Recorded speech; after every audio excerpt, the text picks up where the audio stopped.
Hello दोस्तों, मेरा नाम है कुणाल और आज के इस वीडियो में हम डिस्कस करने वाले हैं last chapter of data visualisation.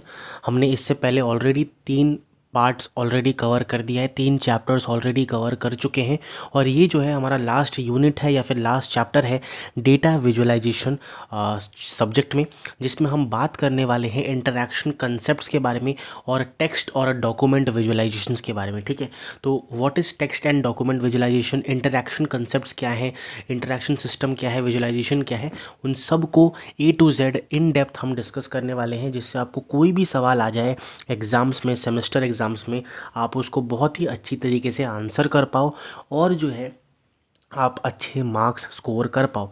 तो without any further adieu let's start this video. But video start करने से पहले एक छोटी सी चीज़, छोटी सी request, please hit the like button right away and साथ ही साथ सब्सक्राइब कर दो, अपने दोस्तों के साथ इस वीडियो को शेयर कर दो जो कि सेमेस्टर एग्ज़ाम्स के लिए परेशान है और वो थोड़े अच्छे मार्क्स स्कोर करना चाहता है, सीजीपीए थोड़ा मेंटेन करना चाहता है, जिससे कंपनीज़ जो है वो एलिजिबल हो जाए कंपनीज़ के लिए जो आ रही है प्लेसमेंट के लिए, राइट। तो चलिए स्टार्ट करते हैं दोस्तों आज का हमारा ये video, that is basically interaction concepts and techniques के ऊपर, डेटा विजुअलाइजेशन पार्ट 4। तो दोस्तों आज का जो हमारा पहला टॉपिक है दैट इज़ बेसिकली टेक्स्ट या फिर डॉक्यूमेंट विजुअलाइजेशन। टेक्स्ट या फिर डॉक्यूमेंट विजुअलाइजेशन क्या होता है? ये एक ऐसा प्रोसेस होता है दोस्तों जहाँ पे हम अपने टेक्सचुअल डेटा को विजुअली रिप्रेजेंट करते हैं, जिससे जो ह्यूमंस हैं, मतलब हम जैसे लोग हैं, है ना, हम जैसे लोग जो हैं वो क्या कर सके, लार्ज वॉल्यूम ऑफ डेटा को अंडरस्टैंड कर पाएँ, टेक्स्ट को अंडरस्टैंड कर पाए बहुत जल्दी से। साथ ही साथ उसमें जो पैटर्न्स हैं या फिर हिडन पैटर्न्स जो हैं, ट्रेंड्स जो हैं या फिर रिलेशनशिप्स जो हैं टेक्स्ट के बीच में, वो बहुत ही इजीली हम अंडरस्टैंड कर पाए, डिस्कवर कर पाए। साथ ही साथ दोस्तों हम जो है डॉक्यूमेंट्स या फिर कलेक्शन ऑफ डॉक्यूमेंट्स को, डैट इज़ कॉर्पस जिसे बोलते हैं, हमेशा याद रखना। इस पर्टिकुलर आगे भी चलकर हम इस टर्म का यूज़ करेंगे, कॉर्पस। कॉर्पस का मतलब होता है डॉक्यूमेंट्स के कलेक्शन को हम कॉर्पस बोलते हैं। तो डॉक्यूमेंट्स या फिर कॉर्पस को ईजिली कंपेयर करने के लिए दोस्तों हम टेक्स्ट या डेटा विजुअल डॉक्यूमेंट विजुअलाइजेशन दोस्तों करते हैं। अब दोस्तों चाहिए क्या है भाई, टेक्स्ट विजुअलाइजेशन चाहिए क्या है, मैं बताना ज़रा मेरे को, इतनी क्या ज़रूरत आ गई भाई, इतने सारा विजुअलाइजेशन पढ़ पढ़ के थक गए हैं, अब टेक्स्ट विजुअलाइजेशन क्यों पढ़ना है? दोस्तों टेक्स्ट डेटा जो होता है ना वो अनस्ट्रक्चर्ड डेटा होता है, ठीक है ना, पहली बात, क्योंकि यहाँ पे रोज एंड कॉलम्स नहीं होते, रिलेशनल डेटाबेस सिस्टम होता नहीं है, तो इसलिए अनस्ट्रक्चर्ड डेटा होता है, ठीक है। और हाईली डायमेंशनल होता है, हर एक वर्ड जो है एक एक डायमेंशन को रिप्रेजेंट कर रहा है, हर एक वर्ड जो है एक डायमेंशन होता है। तो हाई डायमेंशनल डेटा हमारे पास टेक्स्ट डेटा होता है, साथ ही साथ लार्ज स्केल होता है। इसका मतलब हर जगह से research papers, log, social media, news, हर जगह से जो है टेक्स्ट डेटा में मिलता है। तो उसको एनालाइज करके पैटर्न ट्रेंड्स फाइंड आउट करना बेसिकली एक एक स्टडीज जॉब है। इसीलिए दोस्तों हम टेक्स्ट विजुअलाइजेशन करते हैं, जिससे हम जो है आइडेंटिफाई कर पाएँ कीवर्ड्स को, डॉक्यूमेंट की सिमिलैरिटी के बारे में एक्सप्लोर कर पाएँ और जो है लोड को कम हम कर पाएँ, ठीक है। रियल लाइफ एग्जांपल्स दोस्तों क्या है हमारे टेक्स्ट विजुअलाइजेशन का? वर्ड क्लाउड है बहुत ही फेमस, जहाँ पे दोस्तों हमारे टेक्स्ट में किसी भी वर्ड की फ्रीक्वेंसी को जो है हम अगर विजुअलाइज करना चाहते हैं तो वर्ड क्लाउड्स के ज़रिए हम जो है यहाँ पे कर सकते हैं। सर्च इंजन के रिजल्ट्स को दोस्तों क्लस्टरिंग अगर हम करना चाहते हैं तो यहाँ पे भी हमारा टेक्स्ट विजुअलाइजेशन यूज़ होता है। साथ ही साथ ट्रेंड्स, जो सोशल मीडिया में ट्रेंड्स चल रहा है, ठीक है, जैसे काचा बादाम हो गया, या फिर मान लो अभी का ट्रेंड क्या चल रहा है, अभी जो है धुरंधर का ट्रेंड चल रहा है ना, डकैत रहमान डकैत का ट्रेंड चल रहा है। तो वही सारी चीज़ें, ट्रेंड्स को बेसिकली टेक्स्ट जो है उसको अगर हमें ट्रेंड्स जो है वो अगर कंपेयर करना है या फिर टॉपिक ट्रेंड्स को हमें विजुलाइज करना है तो टेक्स्ट विजुलाइजेशन वहाँ पर भी काम आने वाला है दोस्तों, ठीक है। तो अब जो है हम टेक्स्ट रिप्रेजेंटेशंस के कुछ लेवल्स देखने वाले हैं दोस्तों। तो टेक्स्ट जो होता है ना उसको रिप्रेजेंट करने का कुछ लेवल्स है दोस्तों, ठीक है ना। इंटरनली ये कुछ डिफरेंट डिफरेंट लेवल्स में हमारे पास जो टेक्स्ट है वो रिप्रेजेंट किया जाता है। तो सबसे पहला लेवल आता है कैरेक्टर लेवल। कैरेक्टर लेवल दोस्तों क्या होता है? लोएस्ट लेवल ऑफ रिप्रेजेंटेशन होता है, जहाँ पे टेक्स्ट को दोस्तों हम इंडिविजुअल कैरेक्टर्स की तरह बिल्कुल एक माइन्यूट लेवल में, बेसिक लेवल में हम जो है इसको देखते हैं, जहाँ पे हम जो हर एक जो कैरेक्टर होता है जैसे ए बी सी डी, ये हमारा कैरेक्टर लेवल हो गया, लो लेवल ऑफ रिप्रेजेंटेशन यहाँ पे होता है। और यहाँ पे जैसे अगर मान लो हमें एक पासवर्ड में पर्टिकुलर कैरेक्टर का फ्रीक्वेंसी जानना हो, या फिर डीएनए सीक्वेंस में पर्टिकुलर कैरेक्टर कितनी बार आया उसकी फ्रीक्वेंसी जानना हो, तो उन सब कामों में हम कैरेक्टर लेवल पे टेक्स्ट विजुअलाइजेशन कर सकते हैं। सेकंड हमारा वर्ड लेवल आता है, जिसमें हमारे पास सेट ऑफ वर्ड्स होते हैं, सीक्वेंस ऑफ वर्ड्स रहते हैं, और टेक्स्ट जो है वो वर्ड्स के माध्यम से हमें दिखता है, जैसे हेलो, वर्ल्ड, देन इधर आओ, उधर जाओ, एक्सेट्रा एक्सेट्रा। ठीक है, तो ये सारी हमारा वर्ड लेवल हो गया, और ये जो है मोस्ट कॉमन लेवल होता है हमारे विजुअलाइजेशन के अंदर। ठीक है, इसमें दोस्तों वर्ड की फ्रीक्वेंसी काउंट करने के लिए कीवर्ड का एक्सट्रैक्शन, या फिर स्टॉप वर्ड मतलब जो सपोर्टिंग वर्ड्स होते हैं जैसे इज़, एंड, दी, ये सारी जो वर्ड्स होते हैं इसको रिमूव करने के लिए, इन सब चीज़ों के लिए हमारे पास वर्ड लेवल काम आता है। इसके एग्जांपल जैसे वर्ड क्लाउड हो गया, bar chart of most frequent word, ये सारी चीज़ें हमारे पास वर्ड लेवल में आ गई। सेंटेंस लेवल क्या होता है दोस्तों? सेंटेंस लेवल हमारे पास जब भी टेक्स्ट को हम सेंटेंस के थ्रू जो है रिप्रेजेंट करने की कोशिश करता हूँ, हाँ वही सेंटेंस जो दोस्तों आप अपने जिसको आप भेजते हो रात के 11-12 बजे, जो मैसेजेस आप भेजते हो वो हमारा एक सेंटेंस हो गया है ना, जो कि आई से शुरू होता है और यू से ख़त्म होता है ना, वही सेंटेंस हो गया ये वो एक। ठीक है, तो उसको दोस्तों हमारे पास एनालाइज करने के लिए सेंटिमेंट एनालिसिस है, तो आपके लिए तो वो टेक्स्ट एकदम पॉजिटिव सेंटेंस है, बट उसके लिए हो सकता है वो नेगेटिव हो, है ना, तो वो हो गया हमारे पास सेंटिमेंट एनालिसिस। फिर समराइजेशन हो गया, या फिर मान लो डिस्कोर्स एनालिसिस हो गया हमारे पास। ये सारे एग्जाम्पल्स हैं हमारे सेंटेंस लेवल के। देन आता है दोस्तों डॉक्यूमेंट लेवल। अब अगर मान लो एक डॉक्यूमेंट के अंदर बहुत सारे सेंटेंसेस रह सकते हैं, राइट, तो ये हमारे पास हर एक डॉक्यूमेंट को हम सिंगल यूनिट की तरह ट्रीट करेंगे, और ये Meta data, topics, keyword vectors में हम लोग यहाँ पे रिप्रेजेंट करेंगे, और ये रिसर्च पेपर कंपैरिजन में सिमिलैरिटी देखने के लिए हम लोग यूज़ करेंगे। ठीक है, फिर आता है कलेक्शन लेवल, मतलब कलेक्शन ऑफ डॉक्यूमेंट्स जो है उसको हम कॉर्पस बोलते हैं, और कॉर्पस को बेसिकली जब हम बहुत सारे डॉक्यूमेंट्स को एक साथ एनालाइज करेंगे, उसमें क्लस्टरिंग या फिर पैटर्न फाइंड आउट करेंगे, ट्रेंड एनालिसिस करेंगे, तो उसको हम क्या बोलेंगे दोस्तों? Corpus level. ठीक है, तो ये हमारे पास हो गया। मैंने एग्जांपल भी दे रखा है, जैसे वर्ड हो गया WNX, है ना, ये सारे हमारे पास वर्ड्स हो गए, तो लो लेवल एनालिसिस होता है। कैरेक्टर लेवल, फिर हेलो एक वर्ड हो गया, तो वर्ड लेवल हमारे पास है, और हेलो कितनी बार आया है तो उसमें हम वर्ड क्लाउड या फिर जैसे फ्रीक्वेंसी देखना हो तो वो हम कर सकते हैं। सेंटेंस हमारे पास जैसे माई नेम इज़, जो भी आपका नाम होगा, तो उसमें समराइजेशन करने के लिए, सेंटीमेंट एनालिसिस करने के लिए, वो सारी चीज़ें। फिर डॉक्यूमेंट मतलब सिमिलैरिटी कंपैरिजन के लिए यूज़ होता है, और corpus that is collection of documents एक साथ ट्रेंड्स, क्लस्टर, या फिर हमारे पास यहाँ पे क्लस्टरिंग, हाँ ये सारी देखने के लिए हमारे पास यहाँ पे होगा। तो वही चीज़ यहाँ पे मैंने एक टैबुलर फॉर्मेट में लिखी है, तो वो आप यहाँ पे गो थ्रू कर सकते हो। देन दोस्तों हमारे पास एक टॉपिक आता है that is vector space model. अब दोस्तों हमारे पास टेक्स्ट विजुअलाइजेशन के अंदर ना, टेक्स्ट जो है वो डॉक्यूमेंट्स में हम रिप्रेजेंट करते हैं, ठीक है, बट उसमें दोस्तों सिमिलैरिटी निकालने के लिए, या फिर मान लो उसको एनालिसिस करने के लिए, क्लस्टर फाइंड आउट करने के लिए, ट्रेंड एनालिसिस करने के लिए, वर्ड फ्रीक्वेंसी काउंट करने के लिए, ये सारी चीज़ें करने के लिए दोस्तों हमें इसको मैथ्स में कन्वर्ट करना पड़ेगा। ठीक है ना, हम वर्ड्स को गिनते जाएंगे, हमारी दिन बीत जाएगा, हम गिन नहीं पाएंगे। तो हर एक चीज़ को ईजी बनाने का जो तरीका होता है ना, उसमें मैथ्स घुसेड़ दो। ठीक है, तो मैथ्स घुसेड़ने का तरीका ही क्या होता है यहाँ पे दोस्तों? टेक्स्ट विजुअलाइजेशन में जब हम मैथ्स घुसेड़ते हैं ना, उसको वेक्टर स्पेस मॉडल बोलते हैं। दैट इज़ एक मैथमेटिकल मॉडल जो कि यूज़ होता है दोस्तों रिप्रेजेंट करने के लिए। क्या रिप्रेजेंट करने के लिए? टेक्स्ट डॉक्यूमेंट्स को वेक्टर्स के फॉर्म में रिप्रेजेंट करने के लिए मल्टी डायमेंशनल स्पेस में। मैंने आपको ऑलरेडी बताया कि हर एक जो डॉक्यूमेंट है या फिर वर्ड है वो एक डायमेंशन, हर एक वर्ड जो है वो एक डायमेंशन को रिप्रेजेंट किया जाता है। तो हम क्या करेंगे? डॉक्यूमेंट को वेक्टर में कन्वर्ट करेंगे। हर एक डॉक्यूमेंट एक वेक्टर होगा, और एक वर्ड जो है वो, हर एक वर्ड जो है डायमेंशन होगा, और उस वर्ड को कुछ वेट देंगे, और वो वर्ड का जो वेट होगा ना, वही वैल्यू होगा उस पर्टिकुलर डायमेंशन के अंदर। ठीक है, तो सबसे पहले देख लेते हैं कि कैसे ये वेक्टर स्पेस मॉडल जो है वो काम करता है। सबसे पहले दोस्तों हमारा स्टेप होता है वोकैबुलरी क्रिएशन। ठीक है, इसमें हम दोस्तों क्या करते हैं? हम अपने डॉक्यूमेंट्स को जो है यूनिक वर्ड्स में जो है वो क्या करते हैं? कन्वर्ट करते हैं, यूनिक वर्ड्स फाइंड आउट करते हैं अपने डॉक्यूमेंट के अंदर। जैसे अगर आप देखोगे डॉक्यूमेंट 1 है हमारे पास, डेटा माइनिंग इज़ यूज़फुल। फिर डॉक्यूमेंट 2 हमारे पास है इधर है, that is data visualisation is useful. अब यहाँ पे यूनिक वर्ड्स कितने कितने आप देखो, डेटा है एक यूनिक वर्ड, माइनिंग है, विजुअलाइजेशन है, इज़ है, और यूज़फुल है। ये 5 वर्ड्स जो है वो डॉक्यूमेंट 1 और डॉक्यूमेंट 2 में हमारे पास यूनिक है। अब दोस्तों वेक्टर रिप्रेजेंटेशन हम करेंगे, मतलब बेसिकली इन टेक्स्ट को जो है वो हम, या फिर डॉक्यूमेंट को जो है वो हम लोग वेक्टर्स में कन्वर्ट कर देंगे बेसिस ऑन वर्ड काउंट्स। ठीक है, तो डॉक्यूमेंट 1 डॉक्यूमेंट 2 वर्ड क्या है? Data mining visualisation is useful. ठीक है, तो डॉक्यूमेंट 1 में डेटा वाला शब्द एक बार आया, डॉक्यूमेंट 2 में भी डेटा वाला शब्द एक बार आया है। माइनिंग वाला जो शब्द है वो डॉक्यूमेंट 1 में एक बार आया है, बट डॉक्यूमेंट 2 में 0 बार आया है। डॉक्यूमेंट 1 में विजुअलाइजेशन 0 बार आया है, डॉक्यूमेंट 2 में एक बार आया है। डॉक्यूमेंट 1 में इज आया है, डॉक्यूमेंट 2 में भी इज आया है, तो 1 1 हो गया। उसकी जो फ्रीक्वेंसी है काउंट 1 हो गया, ठीक है। वेक्टर हमारे पास क्रिएट होकर तैयार हो गया। अब दोस्तों हम क्या करेंगे, वेट असाइन करेंगे TF IDF करके, that is term frequency inverse document frequency का इस्तेमाल करके। और ये उसका फॉर्मूला है। टर्म फ्रीक्वेंसी क्या होता है, the number of times the term appear in a document. एक टर्म जो है वो एक डॉक्यूमेंट के अंदर कितनी बार हमारे पास आया है उसको टर्म फ्रीक्वेंसी बोलेंगे।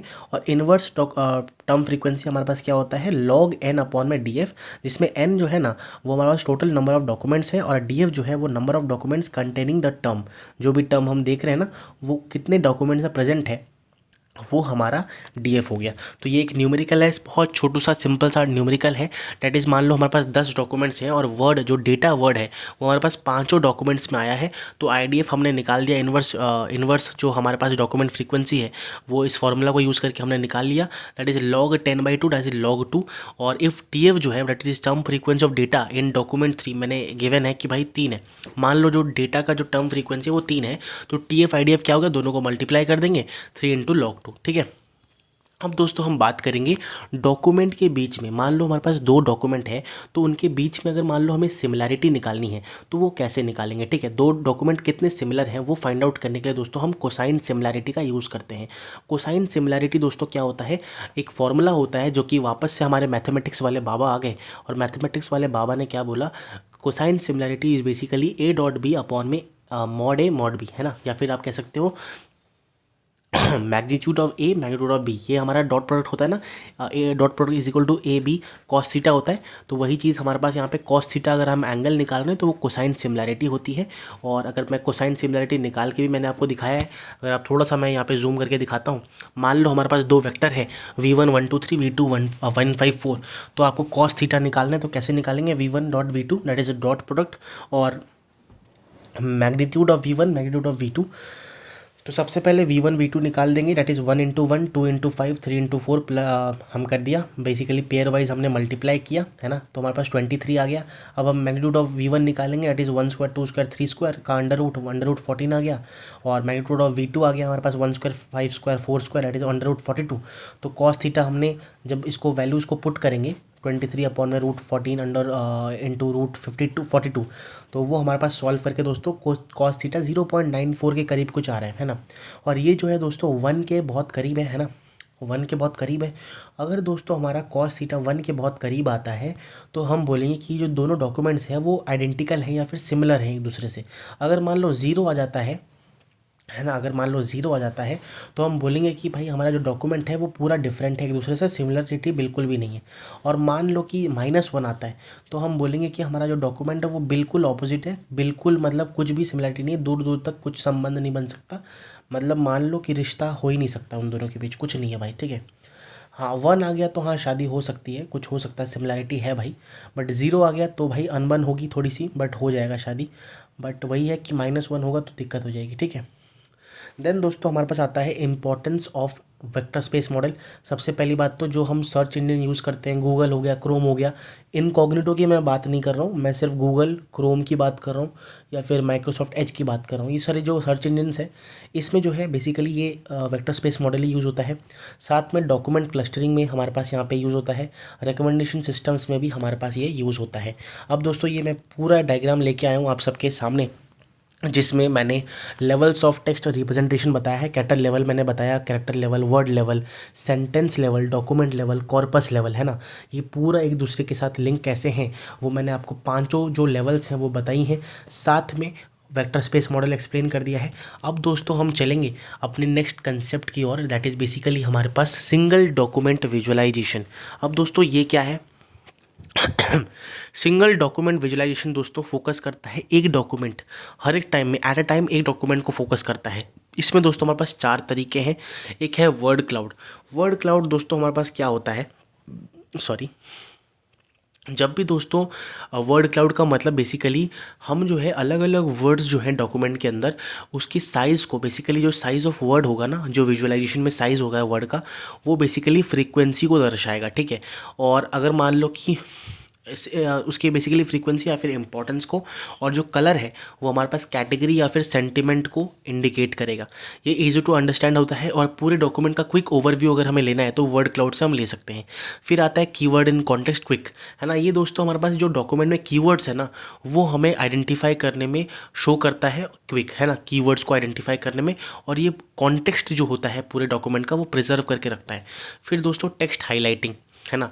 अब दोस्तों जैसे यहाँ पे देख सकते हो, data visualization technique help interactive visualization improve data, ये पूरा सेंटेंस लिखा हुआ है।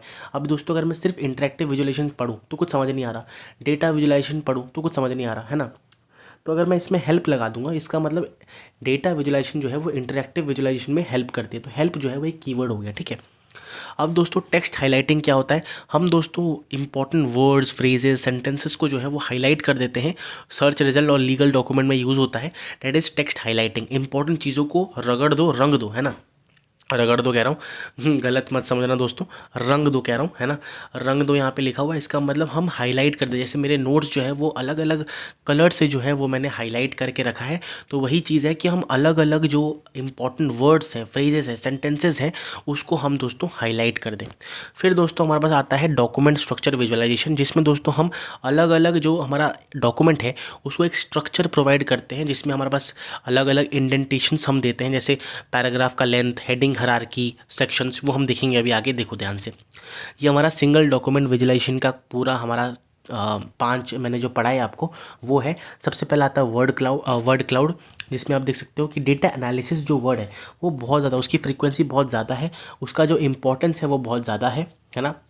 और ये पूरा क्विक ओवरव्यू दे रहा है कि हाँ ये जो डॉक्यूमेंट है वो हमारा बेसिकली डेटा एनालिसिस के ऊपर कुछ डॉक्यूमेंट है, ठीक है। ये जो है क्विक ओवरव्यू देता है डॉक्यूमेंट का, और वर्ड ऑर्डर को ये इग्नोर करता है, ठीक है। देन आता है कीवर्ड मैंने आपको बता दिया कि भाई जो कीवर्ड है, विजुअलाइजेशन मान लो एक कीवर्ड है जो कि डॉक्यूमेंट को सपोर्ट कर रहा है, और जो इंपॉर्टेंट टेक्स्ट हो या फ्रेजेस को हाईलाइट कर दे तो टेक्स्ट हाईलाइटिंग हो गया।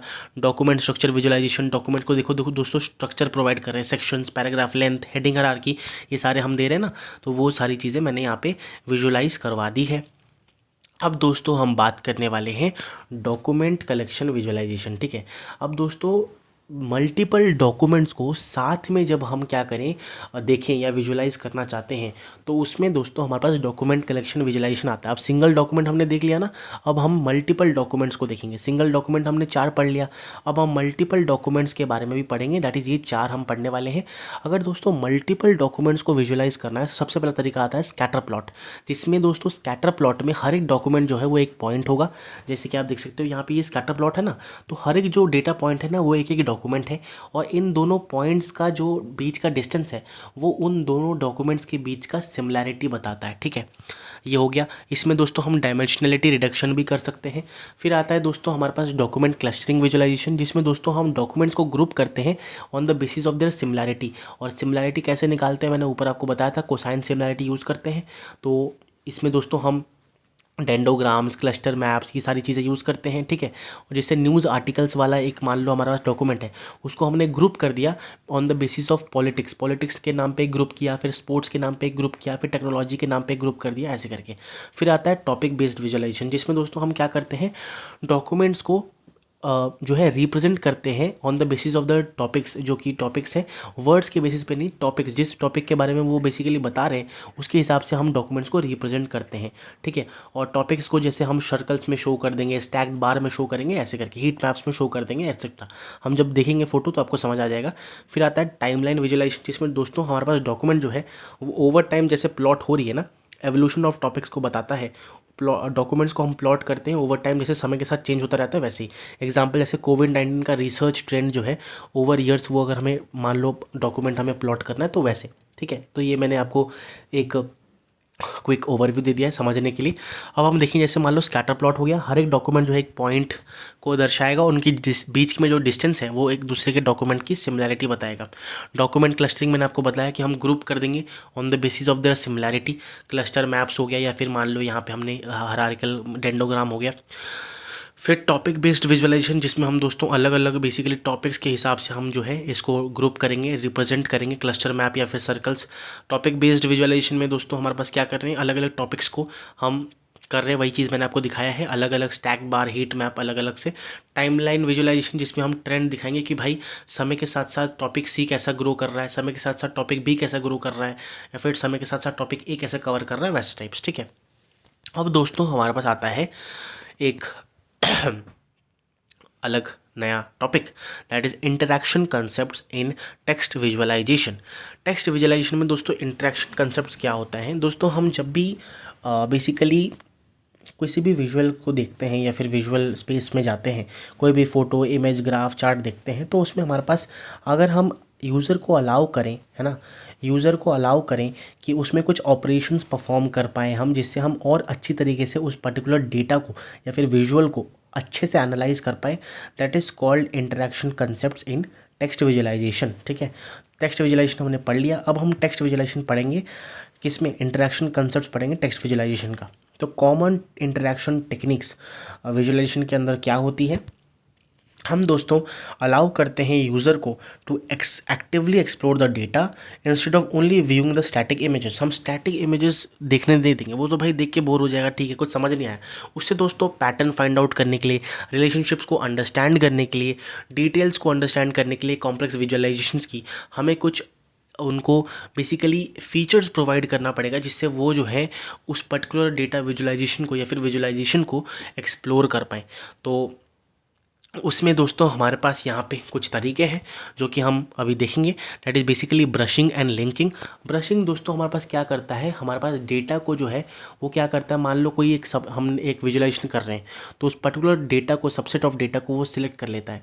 अब और लिंकिंग क्या करता है, मान लो उस पर्टिकुलर डेटा को जो उसने सिलेक्ट किया है, जो सबसेट ऑफ डेटा को उसने जो सिलेक्ट किया है, वो डेटा मान लो किसी किसी विजुअलाइजेशंस में यूज़ हो रहा है। ठीक है, अलग अलग, मान लो मैंने एक स्कैटर प्लॉट का डेटा सिलेक्ट किया है, ठीक है, तो उसको हम ब्रशिंग बोलते हैं।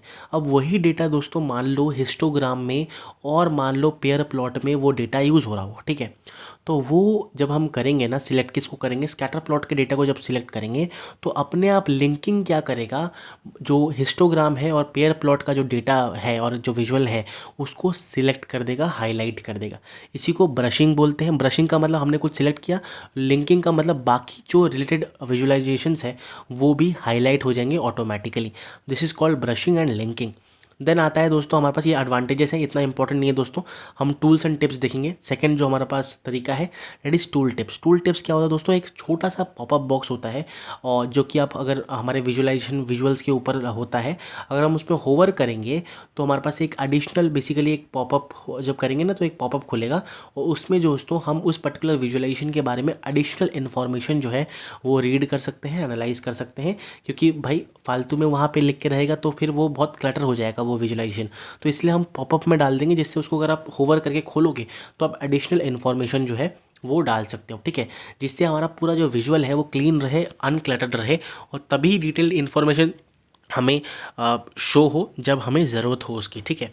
तो ये हो गया। फिर आता है डायनेमिक फ़िल्टरिंग। तो डायनेमिक फ़िल्टरिंग दोस्तों क्या करता है, यूज़र को अलाउ करता है इंटरैक्टिवली फ़िल्टर करने को, किसको, डेटा को इंटरैक्टिवली फ़िल्टर करने में, जैसे स्लाइडर्स, चेक बॉक्स, ये सारी चीज़ें को यूज़ करके। जैसे आपने देखा होगा ना, चेक बॉक्स लगा होता है कि हाँ अबव 50% अगर है तो चेक बॉक्स दबाओ, तो सिर्फ अबव 50% जो स्कोर्स हैं वहीं आपको दिखेंगे। तो वैसा कुछ अगर हम लगा दें तो ये सारी चीज़ें हमारे पास यहाँ पे हो गई। तो ये एग्जाम्पल्स लिखे हुए, you can go through this, है ना, इतना इंपॉर्टेंट नहीं है, ये पूरा टॉपिक ज़्यादा इंपॉर्टेंट नहीं है, तो इसलिए मैं बस मेन को टॉपिक बता दे रहा हूँ जिससे आपको यहाँ पे हाँ ईजिली समझ आ सके। देन दोस्तों आता है focus and context. Focus and context दोस्तों एक ऐसा टूल है जहाँ पे इंपॉर्टेंट डेटा को जो है ना वो हम डिटेल में फोकस में शो करें और रिमेनिंग डेटा को जो है वो फिर भी विजिबल होगा बट हम उसको कंप्रेस कर देंगे या फेड कर देंगे। जैसे दोस्तों हमारे पास ये पूरे नोट्स में आपको दिख रहा होगा, जो इंपॉर्टेंट डेटा है उसको मैं बोल्ड हाईलाइट कर दे रहा हूँ और जो ज़्यादा इंपॉर्टेंट नहीं है उसको दोस्तों फेड है, नॉर्मल कलर में है, ज़्यादा बोल्ड नहीं किया है, तो उसी को हम दोस्तों फोकस एंड कॉन्टेक्स्ट बोलते हैं, ठीक है। देन दोस्तों ये पूरी चीज़ों को जो मैंने आपको बताया, brushing and linking, tool tips, dynamic filtering, focus, context, एकदम रंग बिरंगा रंगीला कर दिया है मैंने। और ये पूरा एक टेबल के थ्रू जस्ट क्विक रिवीजन के लिए मैंने डाल दिया है, जिससे आप एग्जाम से जस्ट पहले कुछ मिनटों पहले आप इसको पढ़ के ज्ञान हासिल कर पाओ और जल्दी जल्दी वहाँ पे जाके पेपर में उल्टी करके एकदम लिख के आ जाओ, ठीक है। अब दोस्तों हम बात करने वाले हैं introduction to what is interaction in text visualization. अभी हमने ब्रशिंग टेक्निक्स तो देख ली, बट हम देखेंगे पूरे डेप्थ में कि इंटरेक्शन होता क्या है, इंटरेक्शन क्या भला है भाई। अब दोस्तों टेक्स्ट विजुअलाइजेशन जो होता है ना, वो टेक्सचुअल डेटा को रिप्रेजेंट करने का तरीका होता है। सीधी सी बात है, हमें ये पता चल गया, इतना पढ़ के आ गए हैं भैया, और कितना पढ़ाओगे, समझ आ गया कि टेक्स्ट विजुअलाइजेशन टेक्सचुअल डेटा को रिप्रेजेंट करने का तरीका होता है। ठीक है, इंटरेक्शन का मतलब क्या होता है, जब भी दोस्तों यूज़र जो है, हम जैसे लोग जो है, प्राणी जो हैं, हम जैसे जो इंसान है, वो जब एक्टिवली एक्सप्लोर करे डेटा को, मैनिपुलेट करे उस पर्टिकुलर विजुअलाइजेशन को एक्सप्लोर करने के लिए, एनालाइज करने के लिए, और टेक्स्ट डेटा को और अच्छी तरीके से अंडरस्टैंड करने के लिए, उसी को हम इंटरेक्शन बोलते हैं। और ये कैसे होता है इंटरेक्शन? बेसिकली क्या अलाउ करता है, जूमिंग इनटू वर्ड्स, हम वर्ड्स और डॉक्यूमेंट्स को जूम करके देख पाएँ, फिल्टरिंग कर पाएँ, बेसिकली इररिलेवेंट जो कंटेंट है या फिर इररिलेवेंट जो डॉक्यूमेंट्स का वर्ड्स हैं उसको हम फिल्टर आउट कर पाएँ, और सिर्फ रिलेवेंट डेटा को ही हम देखें।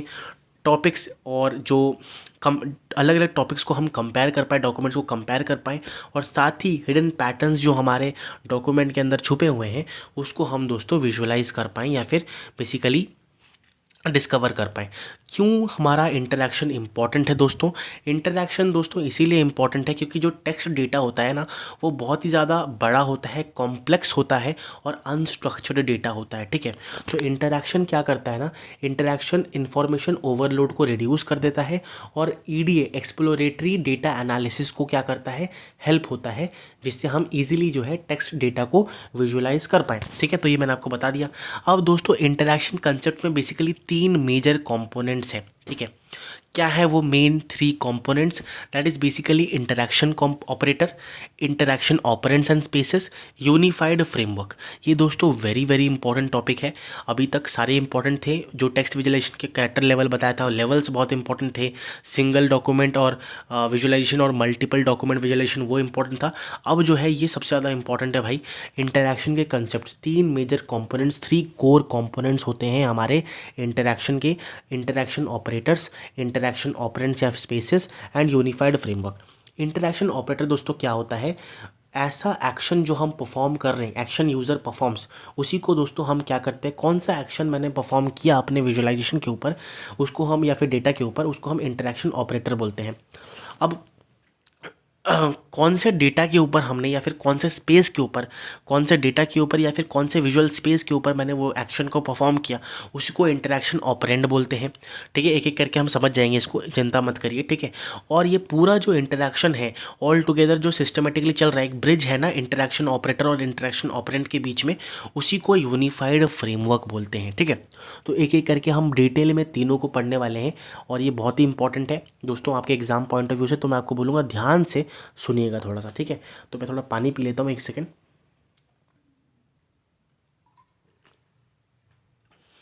यस, सबसे पहला दोस्तों हमारे पास आता है इंटरेक्शन ऑपरेटर्स। इंटरेक्शन ऑपरेटर्स क्या होते हैं दोस्तों? मेजर जो इंटरेक्शन ऑपरेटर्स है मैं यहाँ पे लिख के बता दिया है। सबसे पहला आता है सिलेक्ट, है ना। सिलेक्ट का मतलब क्या होता है दोस्तों, हम जो है हमारे टेक्स्ट एलिमेंट्स में से कुछ स्पेसिफिक जो अगर हम कुछ चूज़ करना चाहते हैं तो उसी को हम क्या बोलते हैं, यहाँ पे सिलेक्ट बोलते हैं। जैसे मान लो कि हमारे पास एक वर्ड क्लाउड में एक पर्टिकुलर वर्ड को मैं जो है देखना चाहता हूँ, उसकी फ्रीक्वेंसी क्या है, तो उसको सिलेक्ट बोलते हैं। ठीक है, समझ आ गया? सिलेक्ट नाम से पता चल रहा है, कुछ एक पर्टिकुलर रिलेवेंट डेटा को अगर मैं सिलेक्ट करके देखना चाहता हूँ, सारा डॉक्यूमेंट नहीं देखना चाहता, तो उसको सिलेक्ट बोलेंगे, choose a specific text element. ठीक है, ये हमारे पास इंटरेक्शन ऑपरेटर्स हैं। मैंने आपको पहले बताया था, ऑपरेटर्स का मतलब होता है कौन सा एक्शन, बेसिक एक्शन जो कि यूज़र परफॉर्म करता है विजुअलाइजेशन के ऊपर, उसको हम इंटरेक्शन ऑपरेटर बोलते हैं। सबसे पहले हमने देख लिया सिलेक्ट, है ना। फिर आता है फ़िल्टर। फ़िल्टर दोस्तों हमारे पास क्या करता है, अनवांटेड डेटा को रिमूव कर देता है based on the some conditions, and हम सिर्फ रिलेवेंट डेटा को ही देख पाएंगे, जिससे क्लटर जो है वो रिड्यूस हो जाए और क्लीन, नीट एंड क्लीन तरीके से हम जो है रिलेवेंट रिक्वायर्ड डेटा देख पाएँ। जैसे example, filter words with frequency greater than 50। ठीक है ना, तो वो चीज़ हमारे पास यहाँ पे हो गई। फिर आता है दोस्तों जूम। जूम दोस्तों हमारे पास जो है डिटेल के लेवल को चेंज करता है। इसका मतलब दोस्तों आप देखो यहाँ पे आप देख पा रहे हो जूम और फिल्टर और मान लो पैन, ठीक है, ये 3 वर्ड्स दिख रहे हैं। मैं चाहता हूँ कि मेरे को सिर्फ जूम के बारे में दिखे, तो मैंने क्या किया, मैंने सिर्फ भाई जूम कर दिया, ठीक है। अब जूम किया तो ये बेसिकली हमारे पास जूम हो गया, ठीक है। साथ ही साथ दोस्तों बेसिकली ये जूम क्या करता है, ये हमारे डेटा के ग्रैनुअलिटीज़ को, मतलब लेवल्स ऑफ डेटा को, कि भाई छोटे से छोटा चीज़ भी मेरे को दिखे, बड़े से बड़ा चीज़ भी मेरे को दिखे, तो zoom from corpus to document, sentence to word, है ना। तो जैसे कॉर्पस है, मल्टीपल डॉक्यूमेंट्स मेरे पास हैं, तो उससे दोस्तों मैं क्या कर सकता हूँ, डॉक्यूमेंट्स, पर्टिकुलर डॉक्यूमेंट में जा सकता हूँ, है ना। मल्टीपल डॉक्यूमेंट्स में मैं जूम करके एक पर्टिकुलर डॉक्यूमेंट में जाऊँगा, या फिर मान लो मेरे पास बहुत सारे सेंटेंसेस हैं, मैं एक स्पेसिफिक वर्ड को देखना चाहता हूँ, तो ये सारे जूम में आ जाते हैं, ठीक है। अब दोस्तों पैन क्या होता है, पैन को मैं बहुत ईजिली आपको समझा रहा हूँ। जैसे दोस्तों मेरे पास जूम है, मैंने जूम कर दिया, ठीक है। अब मैंने जूम का लेवल सेम रखा है, मैं बिल्कुल जूम आउट नहीं कर रहा, ना जूम इन कर रहा हूँ, मैं सिर्फ और सिर्फ शिफ्ट कर रहा हूँ कुछ इस तरीके से। तो आपको दिख गया चेंजेस लेवल ऑफ डिटेल, है ना, चेंजेस लेवल ऑफ डिटेल। इसी पर्टिकुलर चीज़ को जो मैंने यहाँ पे सेम लेवल ऑफ जूम था ना, ऐसे मैंने जूम का लेवल चेंज नहीं किया, जस्ट शिफ्ट किया है कुछ इस तरीके से। इसी चीज़ को पैन बोलते हैं, ठीक है। Move is the visible area without changing the zoom, navigate the visual spaces, large visual space को जब नेविगेट करते हैं ना, उसी को पैन बोलते हैं। उम्मीद करता हूँ आपको समझ आ रहा होगा, है ना। देन दोस्तों आता है सॉर्ट। ये नाम से पता चल रहा है दोस्तों, जब भी हम टेक्सचुअल एलिमेंट्स को रीऑर्डर करते हैं और रैंक करते हैं पर्टिकुलर आइटम्स को, तो उसको सॉर्टिंग बोलते हैं। रीकॉन्फिगर क्या होता है दोस्तों, हमने देखा होगा कि अलग अलग विजुअल जो हमारा लेआउट है उसको जब हम चेंज करते हैं, जैसे यहाँ पे एग्जाम है, अगर एग्जाम्पल क्या है, अपने फाइल सिस्टम में देखा होगा, आपके फोल्डर्स में, कंप्यूटर या लैपटॉप में फोल्डर्स जो है ना, उसमें स्विच लिस्ट व्यू होता है, फिर एक टॉपिक बार्स व्यू हो जाता है, फिर स्मॉल आइकन्स हो जाता है, स्मॉल बार हो जाता है, ऐसे करके फोल्डर्स में आपके डॉक्यूमेंट्स को व्यू करने के अलग अलग लेवल्स हैं, है ना। रीकॉन्फिगर उसको हम लोग बोलते हैं, ठीक है ना। तो ये हमारे पास हो गया। अब दोस्तों एनकोड या चेंज रिप्रेजेंटेशन, जब भी हम विजुअल मैपिंग के एट्रीब्यूट्स को चेंज करते हैं, कि बेसिकली हम कलर जो है, जो विजुअल वेरिएबल्स है उसके मतलब को एनकोड कर देंगे, चेंज द रिप्रेजेंटेशन कर देंगे। जैसे कलर जो है वो सेंटीमेंट को बताएगा, साइज़ जो है वो फ्रीक्वेंसी को बताएगा, शेप जो है वो डॉक्यूमेंट टाइप को बताएगा। तो मैं अपनी विजुअलाइजेशन टाइप के हिसाब से, डोमेन के हिसाब से अपने विजुअलाइजेशन रिप्रेजेंटेशन विजुअल वेरिएबल्स को एनकोड कर रहा हूँ अलग अलग मैपिंग में, ठीक है। देन आता है एब्स्ट्रैक्ट इलैबोरेट, जिसमें दोस्तों हम डिटेल्स को हाइड कर देते हैं, ओनली द इन्फॉर्मेशन डेंसिटी को कंट्रोल करने के लिए जितना ज़रूरी है उतना दोस्तों मेरे को सिर्फ दिखे, ज़्यादा क्लटर ना हो, दिमाग ख़राब ना हो पढ़ के, है ना। फिर कनेक्ट, कनेक्ट क्या होता है दोस्तों, रिलेशनशिप, अलग अलग एलिमेंट्स के बीच में जब रिलेशनशिप दिखाते हैं, सिमिलैरिटी, स्ट्रक्चर और सिमिलैरिटी जब दिखाते हैं फाइल्स और डॉक्यूमेंट्स के बीच में, तो वो कनेक्ट हो जाता है। देन दोस्तों हमारे पास आता है, हमने पढ़ लिया अच्छी तरीके से इंटरैक्शन ऑपरेटर क्या होता है। अब दोस्तों हम पढ़ेंगे इंटरैक्शन ऑपरेंड्स क्या होता है। इंटरैक्शन ऑपरेंड्स दोस्तों ऐसे ऑब्जेक्ट्स जिनके ऊपर ये इंटरैक्शन ऑपरेटर काम या फिर काम हुआ है, मतलब व्हाट, किसके ऊपर ये एक्शन परफॉर्म हुआ है, ठीक है, उसी कौन से डेटा के ऊपर, या फिर कौन से हमारे इंटरेक्शन स्पेस के ऊपर, विजुअल स्पेस के ऊपर, वेक्टर स्पेस के ऊपर हमारा इंटरैक्शन ऑपरेटर ने एक्शन परफॉर्म किया है, उसी को इंटरैक्शन ऑपरेंड्स बोलते हैं। Interaction operand on what data या वेक्टर स्पेस एक्शन हैपेंड, उसी को इंटरैक्शन ऑपरेंड बोलेंगे। और ये दो टाइप के होते हैं, टेक्सचुअल ऑपरेंड और एक विजुअल ऑपरेंड। अब दोस्तों अगर मान लो हमारा टेक्स्ट के ऊपर ये एक्शन परफॉर्म हुआ है, तो टेक्स्ट के ऊपर अगर हुआ है तो टेक्सचुअल ऑपरेंड हो गया, है ना। तो टेक्स्ट के ऊपर हुआ है तो वर्ड्स के ऊपर हो सकता है, कैरेक्टर्स के ऊपर हो सकता है, सेंटेंसेस के ऊपर हो सकता है, डॉक्यूमेंट के ऊपर हो सकता है, टॉपिक्स के ऊपर हो सकता है, मल्टीपल डॉक्यूमेंट्स के ऊपर हो सकता है ना, कॉर्पस के ऊपर। तो ये सारी चीज़ें टेक्सचुअल ऑपरेंड्स में आ गई।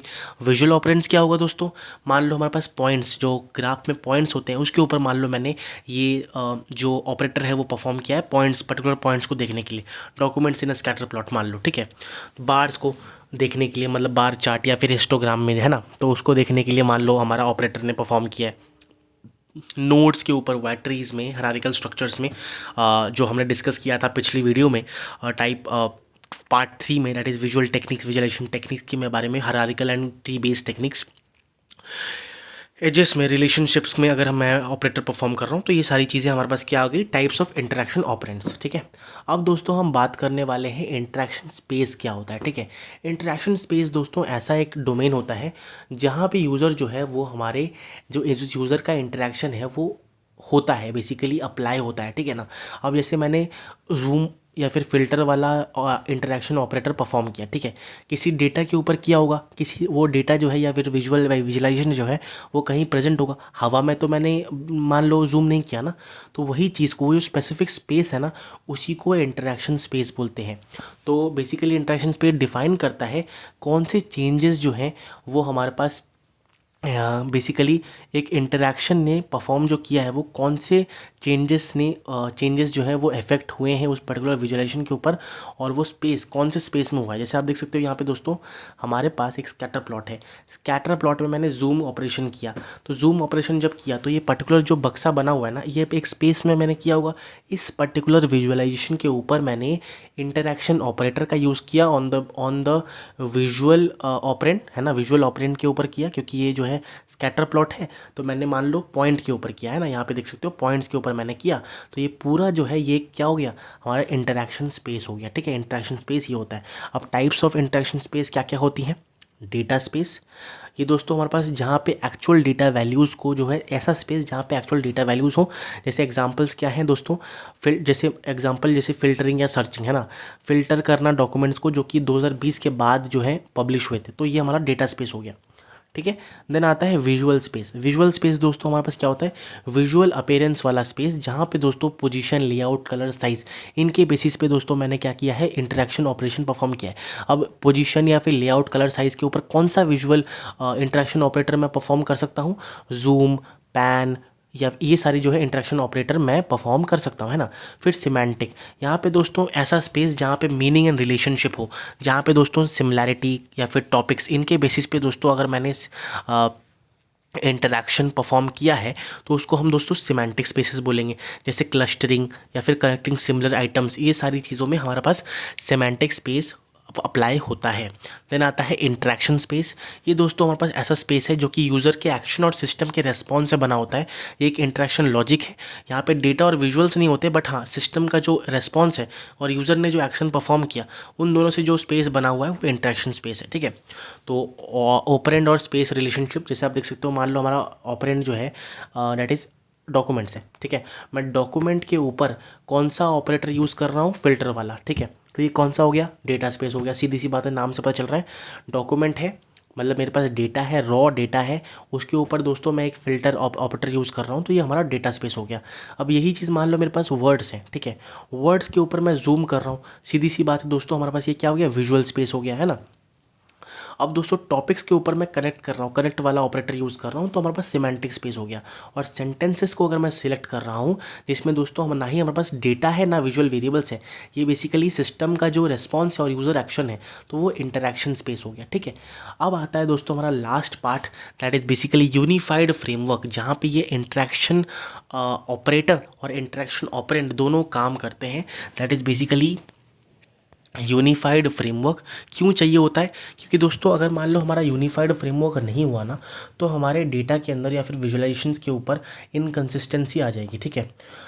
तो यूनिफाइड फ्रेमवर्क क्या है, एक स्ट्रक्चर प्रोवाइड करता है, कंसिस्टेंसी प्रोवाइड करता है, रीयूजेबिलिटी प्रोवाइड करते हैं हमारे सिस्टम को, जिससे अच्छी तरीके से हम टेक्स्ट को विजुलाइज कर पाए और अच्छी तरीके से इंटरेक्शन जो है वो हो पाए, एक्सप्लोर कर पाए, डेटा को, पैटर्न को रिकॉग्नाइज कर पाए। यूनिफाइड इंटरेक्शन फ्रेमवर्क जो है उसका जो कोर आइडिया है, इंटरेक्शन बेसिकली होगा, ऑपरेटर होता है, ऑपरेंड होता है, स्पेस होता है, हमने पढ़ा अभी, तो उसके साथ फीडबैक भी हमारे पास होगा, जिससे हम फीडबैक से लर्न कर पाएँ। तो what are the components of unified framework. सबसे पहला यूज़र इंटेंट होगा, जहाँ पे यूज़र जो है वो उसका गोल को डिफाइन करेगा कि मैं क्या पर्टिकुलर जो है चीज़ को अचीव करना चाहता हूँ इस पर्टिकुलर विजुअलाइजेशंस के थ्रू। फिर हमारा इंटरेक्शन ऑपरेटर, एक्शन जो परफॉर्म होने वाला है, यूज़र कौन सा एक्शन परफॉर्म करेगा, tells the system what action to apply on the visualization, select, filter, etcetera etcetera. फिर ऑपरेंड जो हम पढ़ के आए हैं कि कौन सा ऑब्जेक्ट जो है कौन सा एक्शन, कौन से ऑब्जेक्ट के ऊपर कौन सा एक्शन परफॉर्म हुआ है, ठीक है। स्पेस कहाँ पे ये बेसिकली इफेक्ट, ये एक्शन परफॉर्म हुआ, वो स्पेस हम जैसे पढ़ के आ चुके हैं। फिर सिस्टम का रेस्पॉन्स, दैट इज़ फीडबैक, की सिस्टम जो है वो शो करेगा विजुअलाइजेशन को आफ्टर दी इफेक्ट या फिर आफ्टर दी इंटरेक्शन। तो वही चीज़ यहाँ पे लिखा है, यूज़र गोल, फिर ऑपरेटर अप्लाई, ऑपरेंड आइडेंटिफाई करेगा उसको, अपने ऊपर अप्लाई किया, स्पेस में हुआ है ये कोई स्पेस में, इंटरेक्शन स्पेस, सिमेंटिक स्पेस, या फिर मान लो रॉ डेटा वाला होता है, डेटा स्पेस एक्सेट्रा, ठीक है, और फीडबैक जो है वो देगा, ठीक है। तो ये हमारा पूरा कंप्लीट फ्रेमवर्क है। ऑपरेटर सिलेक्ट करेगा, ऑपरेंड टॉपिक देगा, space semantic and then feedback highlighted documents, ठीक है। एक छोटा सा न्यूमेरिकल जो पूछा जा सकता है, मान लो आपको दे देंगे कि अगर टेक्स्ट विजुअलाइजेशन सिस्टम है जो कि 5 ऑपरेटर को सपोर्ट करता है, 4 ऑपरेंड के टाइप्स हैं और 3 स्पेसेस हैं हमारे पास, तो कितने इंटरेक्शन कॉम्बिनेशन पॉसिबल है, आप तीनों को मल्टीप्लाई कर देना, सीधी सी बात है 60 इंटरेक्शन पॉसिबिलिटीज़ हमारे पास है, ठीक है। और ये दोस्तों हमारे पास इंटरेक्शन टेक्निक्स है डेटा विजुअलाइजेशन के अंदर, वही चीज़ है दोस्तों, हमारे पास सेम ही चीज़ है, बस इसके नाम अलग अलग हैं। जैसे स्क्रीन स्पेस है, जहाँ पे दोस्तों फिजिकल डिस्प्ले एरिया जो होता है ना, उस पर ये जो है इंटरेक्शन ऑपरेट करता है, जैसे जूमिंग, पैनिंग, स्क्रॉलिंग हम पढ़ के आ चुके हैं। फिर ऑब्जेक्ट स्पेस इंटरेक्शन, जहाँ पे दोस्तों हमारे पास इंडिविजुअल विजुअल ऑब्जेक्ट्स के ऊपर हमारे पास जैसे पॉइंट्स, नोट्स, जो मैंने आपको बताया था ना, विजुअल्स के ऊपर जो होता है हमारे पास विजुअल स्पेस जो होता है, विजुअलाइज स्पेस, वो जो है हमारे पास ऑब्जेक्ट स्पेस की होता है। पॉइंट्स, नोट्स, लाइंस के ऊपर जो होता है, जैसे सिलेक्शन, हाईलाइटिंग, ड्रैगिंग ऑब्जेक्ट्स, वो सारी चीज़ें दोस्तों हमारे पास ऑब्जेक्ट स्पेस इंटरेक्शन में होगी। फिर डेटा स्पेस इंटरेक्शन दोस्तों हमारे पास मैं बता चुका हूँ, सबसेट ऑफ डेटा जो है वो विजुअलाइज जब हम करेंगे फिल्टरिंग, सॉर्टिंग, एग्रीगेशन के थ्रू, तो डेटा स्पेस इंटरेक्शन हो गया। एट्रीब्यूट स्पेस इंटरेक्शन दोस्तों हमारे पास ऐसा इंटरेक्शन जो कि डायमेंशंस, एट्रीब्यूट्स, फीचर्स के ऊपर फोकस करता है। टाइप्स ऑफ इंटरेक्शन वो बता रहा है दोस्तों। एक होता है स्क्रीन स्पेस, जो कि बेसिकली फिजिकल डिस्प्ले एरिया के बारे में होता है, जहाँ पे जूमिंग, पैनिंग, स्क्रॉलिंग हम करेंगे। ऑब्जेक्ट स्पेस जो कि बेसिकली इंडिविजुअल विजुअल ऑब्जेक्ट्स के ऊपर हमारे पास जब विजुअलाइज करेंगे, जैसे बार, पॉइंट, नोट्स, लाइंस, चार्ट्स, इन सब के ऊपर, ठीक है, जिसमें सिलेक्शन, हाईलाइटिंग वगैरह हम ऑपरेशन परफॉर्म करेंगे। देन डेटा स्पेस, जहाँ पे हम सबसेट ऑफ डेटा को विजुअलाइज करेंगे डायरेक्टली फिल्टरिंग या फिर सैम्पलिंग के थ्रू। फिर एट्रीब्यूट स्पेस, जहाँ पे हम दोस्तों डायमेंशन या एट्रीब्यूट के ऊपर फोकस करेंगे इंटरेक्शन के लिए, मल्टी डायमेंशनल डेटा को हैंडल करेंगे, ठीक है। और फिर आता है डेटा स्ट्रक्चर, जहाँ पे अलग अलग डेटा स्ट्रक्चर्स को यूज़ करेंगे लॉजिकल स्ट्रक्चर के ऊपर ऑपरेट करने के लिए और रिलेशनशिप्स और ऑर्गेनाइजेशंस को फाइंड आउट करने के लिए, तो वो हमारा डेटा स्ट्रक्चर स्पेस हो गया। फिर विजुअलाइजेशन स्ट्रक्चर इंटरेक्शन, जिसमें हम विजुअल एनकोडिंग करेंगे, अलग अलग विजुअल एनकोडिंग करेंगे विजुअल वेरिएबल्स का यूज़ करके, और डिफरेंट डिफरेंट स्ट्रक्चर्स को रिवील करेंगे, पैटर्न्स को रिवील्स करेंगे, जैसे बार चार्ट, लाइन चार्ट और स्कैटर प्लॉट, ठीक है। देन दोस्तों एनिमेटिंग ट्रांसफॉर्मेशन और इंट्रैक्शन कंट्रोल। एनिमेटिंग ट्रांसफॉर्मेशन दोस्तों हमारे पास एनिमेशंस के थ्रू स्मूथ ट्रांजिशंस लाएंगे between the different state of visualisations. ये जो है बेसिकली ओवर टाइम जो हमारा डेटा है, रियल टाइम डेटा, उसको ट्रैक करने के लिए हमारे पास यूज़ हो जाएगा। और types of animation basically temporal animation होता है, ट्रांजिशन एनिमेशन होता है, और मॉर्फिंग बिटवीन लेआउट्स होता है। इतना याद करने की ज़रूरत नहीं है। बेसिकली टेम्पोरल एनिमेशन क्या होता है, टाइम सीरीज़ के ऊपर टाइम के साथ जो है बदलते रहता है, और ट्रांजिशन एनिमेशन बेसिकली फिल्टरिंग और सॉर्टिंग के लिए हमारे पास यूज़ होता है, ठीक है। नेक्स्ट हमारे पास आता है दोस्तों इंटरेक्शन कंट्रोल।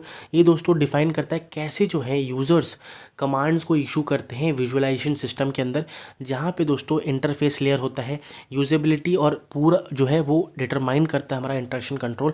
सीधी सी बात है, ये बेसिकली यूज़र इंटेंट और सिस्टम का रेस्पॉन्स के बीच का एक ब्रिज होता है ना।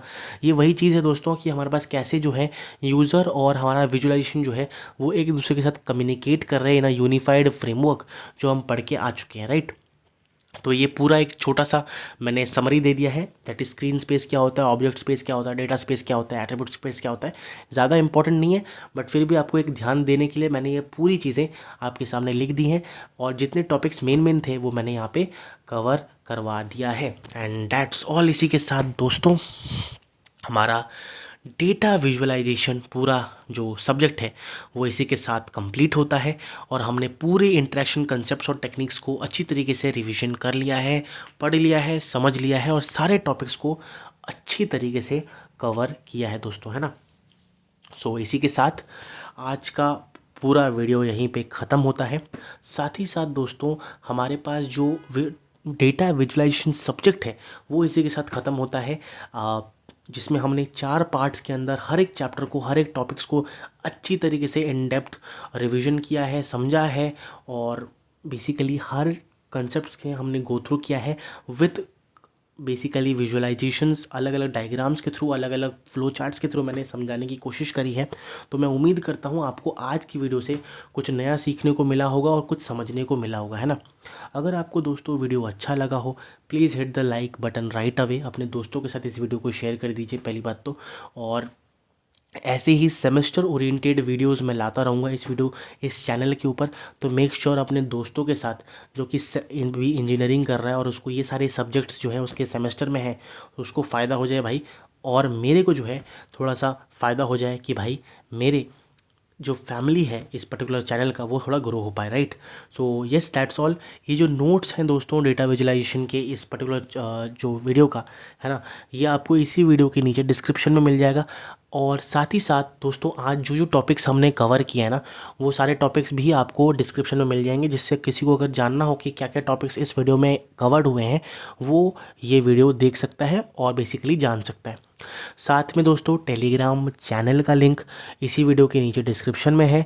बेसिकली सारा कुछ डिस्क्रिप्शन में ही है, आप देख के गो थ्रू कर सकते हो।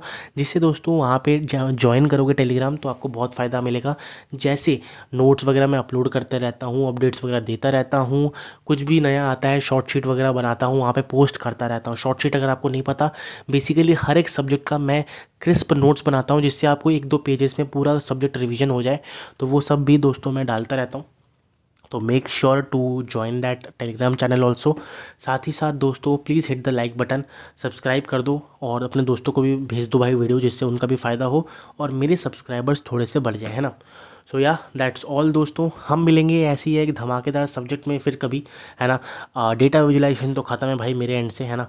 तो पूरा डेटा विजुलाइजेशन का playlist, basically semester oriented playlist जो बना हुआ है उसी में आपको मिल जाएगा। I will also post the one shot also, जिसको किसी एक वीडियो में कवर करना हो तो मैं वो भी जो है वो देख सके, ठीक है ना। सो या दैट्स ऑल। मैं उम्मीद करता हूँ आपको आज की वीडियो में मज़ा आया होगा।